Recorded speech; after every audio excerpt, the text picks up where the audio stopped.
नहमदुहु व नसल्ली अला रसूलिहिल करीम, अम्मा बाद, फ़अऊज़ु बिल्लाहि मिनश शैतानिर रजीम, बिस्मिल्लाहिर रहमानिर रहीम। मेरी तकरीर का उन्वान है नमाज। असातिज़े इकराम और मेरी अजीज बहनों, अल्लाह पाक का कितना बड़ा कर्म और उसका एहसान है कि उसने हमें मुसलमान बनाया और हमें प्यारे नबी हुज़ूर सल्लल्लाहु अलैहि वसल्लम के उम्मत में पैदा फरमाकर मस्जिद ईमान से नवाजा। ये इनाम इतना बड़ा और कीमती है कि जिसके पाने के लिए नबियों ने अल्लाह पाक से दरख्वास्त की थी, लेकिन हमें नहीं दिया गया और आज खुशकिस्मती से हम इसके हकदार हुए हैं।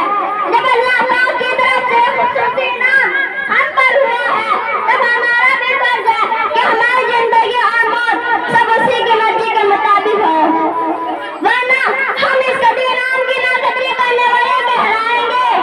इस जाते मासातिज़े इकराम और मेरी अजीज बहनों, एक मुसलमान ने सच्चे दिल से कलमा पढ़ लिया और इस्लाम के दायरे में दाखिल हो गया तो उसको दिल में खुदा के अहकाम को पूरा करने का फर्ज हो जाता है। इसलिए और उन अहकामों में सबसे पहला हुक्म नमाज है। नमाज अल्लाह पाक की ऐसी इबादत है जो अहकामों में सबसे पहला हुक्म नमाज है। नमाज अल्लाह पाक की ऐसी इबादत है जो अमीर पर भी फर्ज है और गरीब पर भी, बादशाह पर भी फर्ज है और फकीर पर भी, मर्द पर भी फर्ज है और औरत पर भी, सेहत और तंदुरुस्ती के वक्त भी फर्ज है। जब तक इशारे से पढ़ने की ताकत हो, उस वक्त तक साल के हर महीने और महीने के हर दिन और दिन में 5 मरतबा फर्ज है।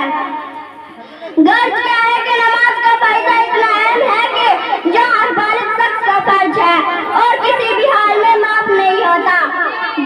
जो लोग कलमा का फर्ज लेने के बाद नमाज की पाबंदी करते हैं, वो उसके अहकामों को अपने अमल से ही पूरा कर देते हैं।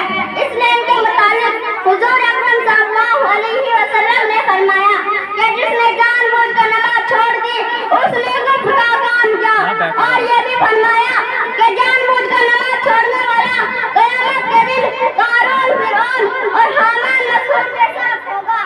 प्यारी बहनों, कलमे के बाद नमाज सब अमाल में अफजल है और हदीस में आया है कि क़यामत के दिन सबसे पहले नमाज ही का हिसाब लिया जाएगा।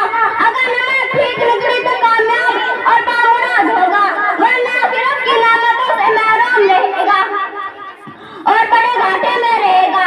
लिहाजा हर मोमिन को चाहिए कि हमेशा खूब पाबंदी के साथ वक्त पर अच्छी तरह वज़ू करे और दिल लगाकर नमाज पढ़े, ताकि आखिरत में काफिरों के साथ हसद ना हो और दोज़ख के अज़ाब से निजात मिले।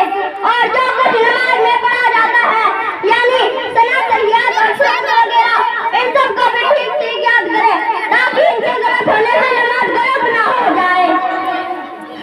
और नमाज की फर्ज़ नमाज सही होने की शर्त भी याद रखनी चाहिए, ताकि नमाज रही हो और दिल भी लगा हो और हमेशा अच्छी से अच्छी नमाज पढ़ने की कोशिश करनी चाहिए। नमाज